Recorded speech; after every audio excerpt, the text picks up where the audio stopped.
Ekotama penza congolais la famille oyeka et lengi. Ndekonanga de partout la naraitwali Nines TV.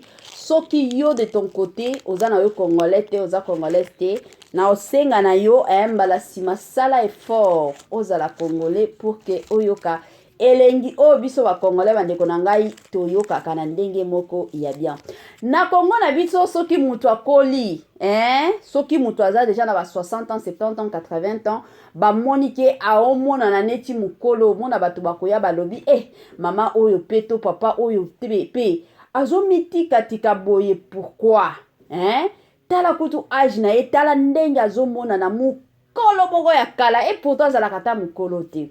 Soki pe mutu mosusu de son côté, azo zwa soin penza na ye, azo batela nzoto alobi ke non, nga penza quel que soit mon âge, na kobando, kongalangala kaka na obando bimaka kitoko. Il y a de ces personnes oh lisusu bakoya mama wana azana babiloko abakaka, azana babiloko atiaka, azana babiloko simba. Yango bomona kaye azalaka kaka neti mwana muke, azalaka neti kaka bebe bauti kobota ye lelo batu ebele bazalaka bongo, batu ebele balobaka bongo la famille. Yango etiaka moi pasi mutu pasi surtout na mutu ebele ya batu bamituna ka sikoyo na sala nini na kende wapi na batama wapi pour que batu ba tika bilobela. Bandeko nanga kandenge tobetaka masolo e osala pasi penza ya munene soki totali lelo icône na biso ya musique profane kandenge tobenga kango bandeko nanga lelo mama na biso lelo oyo bandeko nanga kandenge ezalaka na système bien mama Mbiliabel.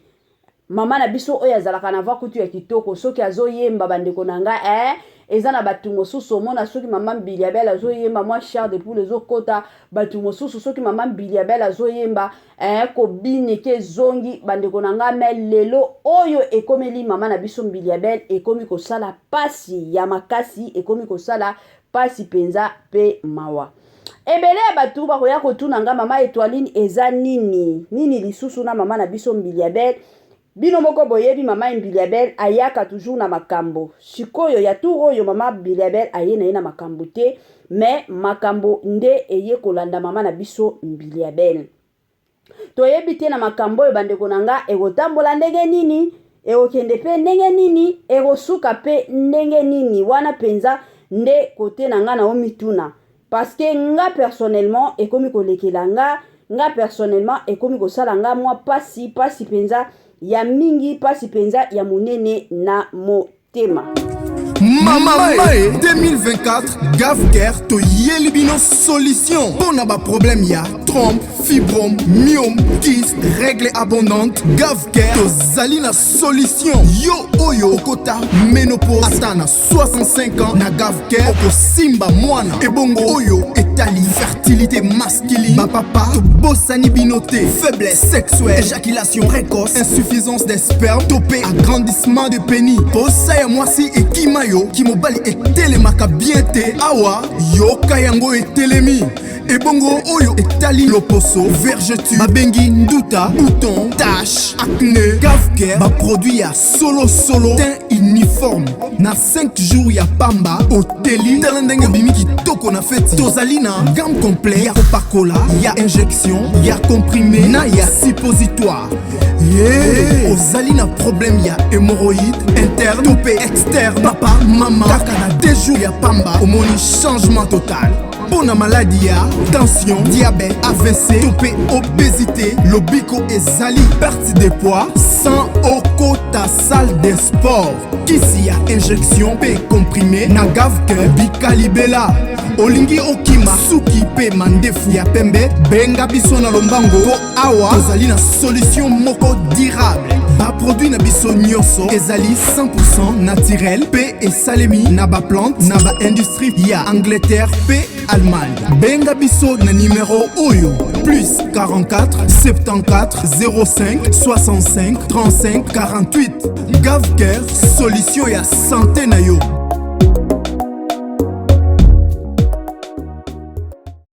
Moi sensibilisation quand ndenge zalaka na système moko bien, na système moko bio, na système moko kitoko la famille. Gavker et Yelibino ba makambo ya kitoko, Gavker et Yelibino ba solution ya kilikili, Gavker et Yelibino ba solution ya kafu kafu. Balobi na Gavker bika na yo libela, na Gavker bandeko nanga bota bota bota. Selon kanenge to yebi science et yebi sarabiso que non à l'âge déjà de 50 ans, moi si akoti ko bota te. Mais ce qui to koti na Bible, zamba salela basi ebele, y compris Anne, oya bota na âge si ekenda. Mais ce qui to koti pe na Gavker la famille ti na 73 ans, orosimba na yo mwana. Gavker azawana pona makambo o nyonso etali plutôt santé na biso. Soki omoni ke oza na mwa makambo etumisaka santé na yo kolemba-lemba, mwa munene moko boye ezokota, mwa mutu esalaka yo pasi, mwa sukali emataka kitaka, mwa batension emataka kitaka, ekozala malamu benga Gavker asunga yo. Gavker azosunga pe bana oyo kanenge ezalaka baparent boboti mwana zolobaka te. Gavker na bakawana azalaka penza makasi bo benga la famille kuna ba solution matakita. Ozana problème abatrice ya ba trompe bandeko nanga benga na Gavker bako sunga yo na pete nyonso, bako sunga yo na kitoko nyonso. Salut cher Bouchou, salut cher abonné, salut cher connaissance. Salut surtout les amis de Étoile Lune Inès TV. J'espère que vous allez bien. Quant à moi, je suis le bien, super bien par la grâce de Dieu. Chers Bouchou, chers abonnés et chers connaissances, yalelo na yelibino Mama Biliabel.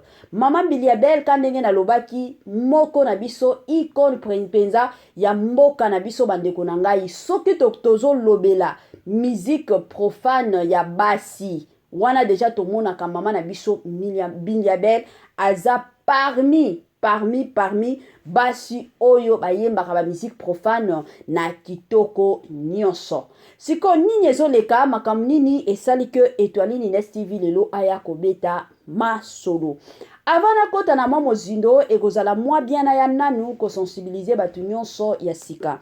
Toyebi que chaque fois que tosalaka ba émission ya sika bato sika pe bakotaka yango na eko sensibiliser batu nyonso ya sika. Si c'est la toute première fois ya kokota penza na chaîne na biso, chaîne moko ya kitoko, chaîne ya ba analyse somme, chaîne moko ya ba information pas possible.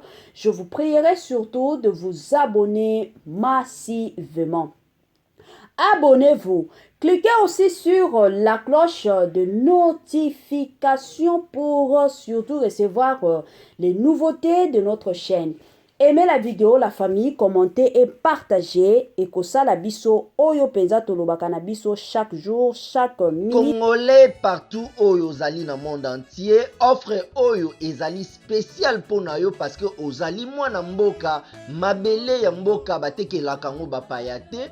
Congolais tala mabele oyo ezali komonana ezali plat à 3 minutes ya boulevard Lumumba, route nationale numéro 1 awa na kati ya Maluku, à quelques minutes ya péage ya Menkau oza mobimba na $750 ya pamba, ozui 15 mètres sur 20 na yo, y compris les documents administratifs na kati. Donc okozwa ba document ya quartier, okozwa ba document ya commune, okozwa tous les documents possibles oyo esengaka mutu azwa pona parcelle na ye. Pe oza na possibilité ya kosomba a crédit soki ozosomba plus.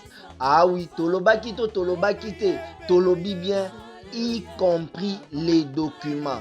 Opesi mongo na yo, oza na droit ya terrain 15 mètres sur 20, ozali na droit ya ba document administratif nyonso tu. Moi sensibilisation kandenge zalaka na ndenge moko bien na système moko toros na système moko kitoko bandeko nanga ba mapango akoteka yango yo kande na lobaka toujours et encore sombela bana na yo lupangu ekozala malamu mingi bandeko nanga talela futur ya bana na yo. S'il vous plaît, okoki kosala ba voyage kilikili, okoki kolia, okoki kolata, mais tala pe lobby ya bana na yo. Parce que soki lobby ozate, nani muto kozwa soin to charge ya bana na yo. la famille ezalaka toujours malamu en tant que parent oyebi ke ndenge nazokufa boye ndenge naza te bana na ngai bakotelengana te ezalaka penza malamu ke ezalaki non oza te bana na yo bakomi kotelengana la famille esalaka pasi soki lelo totali bana kuluna bakoki koyebisa bino ke non baparent na biso bazalaki na mbongo mais pourquoi parce que batiaki makanisi ya kosombela bana na bango mapango te yango bamapango eye nango na $750 ya pamba ntango sombi na mikanda na yo ya cadastre na mikanda na yo ya chef coutumier ezali na système moko ya kitoko mingi makasi bambote na nga na ye moko Linda bukulu ya balinda bambote na madame Gracia Mpoi na pesi bambote ka ndenge ezalaka na ye moko mama Lisi mpitu ya balisi bambote na nga na mama Eugénie Zembanga depuis Maroc na pesi bambote na madame Madrine Mafuta madame Judith Tiamprovisa et sans oublier ndeko Basila Mboyo plutôt na système moko ya bien voilà tozonga na makambo na biso kande na obeta makambo na biso ya mama na biso Mbiliabel toyaki komona mwa video moko mama na biso Mbiliabel azokende azomema quelque comédien na poto bato maboke alingi penza mwa ba comédien bakende na ye ka ndenge ezalaka ba participer na mwa musique na ye ba participer na mwa ba spectacle oya kosala na ndenge moko bien bon video wana ka ndenge ezalaka en tout cas bota la maman na biso Mbiliabel très souriante très joyeuse ka ndenge ezalaka mama moko ye place nyonso akendaka amemaka toujours esengo eza na bato mosusu kilelo oyo soki boke bipai boke place omona bokotaka boye ata soki ozalaki na esengo na yo mbala moko malili ekoti yo eza na baplace mpe mosusu oke boye ozalaki na yo na humeur moko boye ya bien te me ntango okokota koseke bandi eza na bato mosusu bazalaka bongo alors eye kosala kino mama na biso mpe Mbiliabel na video wana en tout cas koseka ezalaki ya makasi très joyeuse comme d'habitude alors ebele ya bato komona video wana komona video ka ndenge bando tambola mama na biso Mbiliabel azokangaka bafoto na bacomédien baosekaka baosololaka ebele ya bato bakomi koloba mama Mbiliabel oyo pourquoi akolaka te pourquoi anunaka te mama Mbiliabel azakaka bato ebele na bacommentaire ka ndenge ezalaka il y a aussi d'autres personnes baye koloba ke non ndenge eza boye eza bibaka baka mama na biso Mbiliabel abaka biloko ebele yango esali ke non aonunaka te bamuna ye kaka ke non aza mwana moke pourtant mokolo ya tongo bato mosusu baofinga mama na biso Mbiliabel balobi ke non abakaka bibaka baka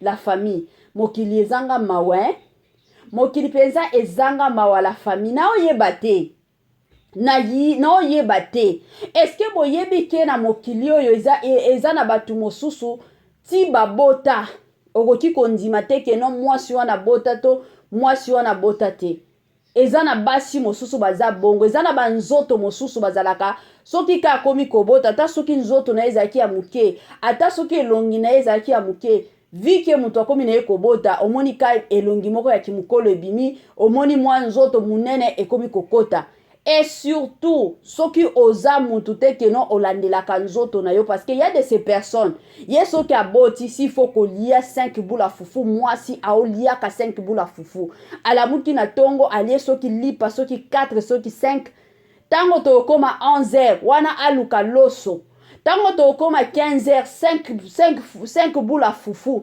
tango tokoma 18h akomi koluka soki madesu tango tokoma 21h akomi koluka lisusu alia siko bato abongo ata bino moko ya munene te muto abongo okomona na te keno oza mukolo mais eza na bato mosusu tellement que azolandela régime tellement que aza mutu moko aosala ba exercice tellement que aza mutu azobatela nzoto la famille ekozala mwa pasi baya koyebisa yo keno mutu oyo aza na 50 ans ondima ata soki balobi keno aza na 50 ans yo kondima okotikala kondima te okokanisa keno mutu oyo aza na 30 ans pourquoi parce que ayebi kobatela nzoto d'autres personnes parce que azoliaka otalelaka nzoto na ye te aolataka bilata lata c'est tout à fait normal aza na 30 ans baya koyebisa ke non moni mwasi wana aza na 50 ans okondima. Pourquoi? Parce que ayebi ndenge nini babatelaka nzoto te. Bino bofinga mama na biso milliardaire oyo bibaka baka, est-ce que bomona ye place bande otia bibaka baka bande konanga nga na tikala nanga koyoka te keno muto okola te parce que atiaki bibaka baka na tikala komona makambo wana te. Eza na ndeko moko o na yebi année oyo kutu tooloba na 2024 na novembre wazo totaliser 40 ans. Mais soki omoni ye bandeko nanga bakoki kondima te keno ndeko na biso wana ya mwasi ao totaliser 40 ans aboti bana 5 bokotikala kondima te. Ndeko wana na yebi ye bien to partageaka na ye to liaka na je m'excuse na yebi ye très bien 40 ans soki bayebi sio ke non année oyo eza 40 ans bokondima te ata moke te. Pourquoi? Parce que ayebi kobatela nzoto na ye. Premièrement abotaka bana na ye soki aobota mwana liboso na ya mibale écart eza ya 5 ans, mwana mibale na ya misato écart eza ya 4 ans, mwana misato na ya 4 écart eza ya 4 ans. Neba oyo mibale ya suka baye kolandana oyo inane oyo azwi lisusu zemi. Mais soki otali ye okoki kokanisa ke non mama oyo to tantine oyo asi abota mwana moko.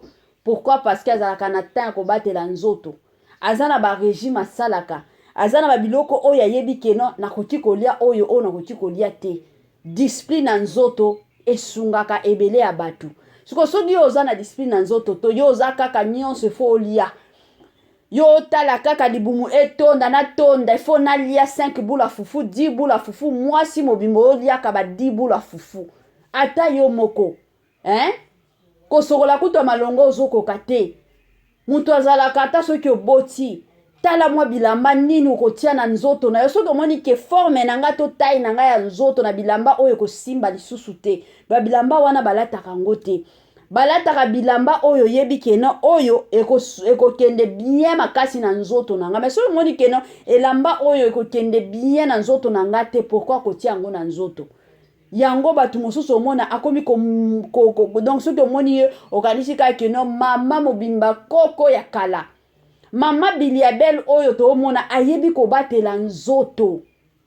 Ayebi kobatela nzoto na ye. Soki amoni ke akomi koya mwa munene akoti ba régime. Ndenge azaboye aotalela nini nakoki kolia nini nakoki kolia te. Oza na besoin ke non nzoto na yo ezala bien onuna te. Il faut oyebaka nini akolia na nini akolia te. Okoki kaka kolia eloko nyonso te. Ezalaka bongo.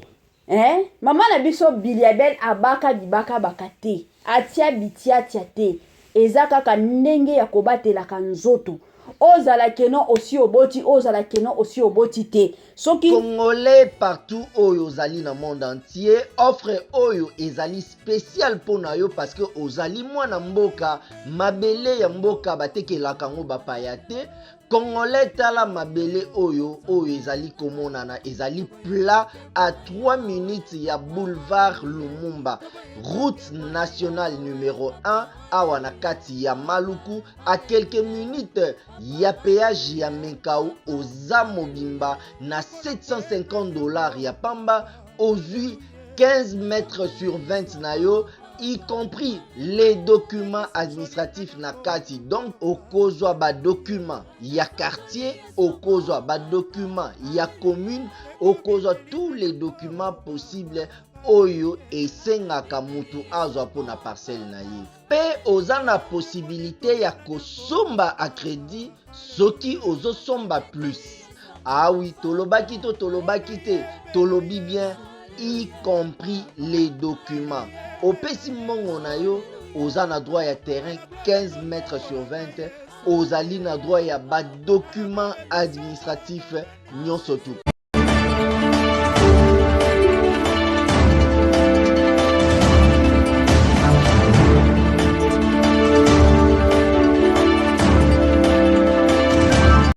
Voilà.